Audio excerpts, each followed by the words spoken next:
भाजी इकडे स्वच्छ धुवून घ्यायची आणि निवडून घेतलेलं आहे.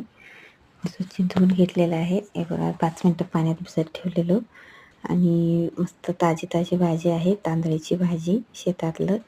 आणि आता मस्त लसूण आणि मीठ तेवढंच टाकून मस्त भाजी बनवूया. आणि गरम पाण्यात तिकडे टाकलेलं आहे आणि जास्त शिजवायचं नाही, जरासं कच्च्यावर ठेवायचं भाजी. आणि गार पाणी घालून इकडं पाणी सगळं पिळून घेतलेलं आहे. व्यवस्थित पिळून घ्यायचं आणि आता भाजी इकडे सुटसुटीत करून घ्यायचं. आणि कढईमध्ये 1 चमचा थोडंसं तेल टाकलेलं आहे. तेलामध्ये लसूण टाकायचं, लसूण चांगलं परतून घ्यायचं तेलामध्ये.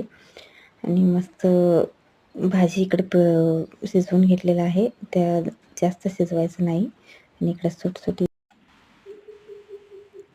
इकडे भाजी मस्त तयार झालेलं आहे. आणि गॅस बंद करतो. आणि इकडं भाकरी पण चुलीवरचं मस्त भाकरी पण झालेलं आहे. या तुम्ही पण खायला. आणि व्हिडिओ आवडला तर लाईक करा, शेअर करा आणि सबस्क्राईब करा. आणि पूर्ण व्हिडिओ बघा. आणि चॅनलवर पूर्ण व्लॉग टाकलेला आहे, तोही व्हिडिओ बघा.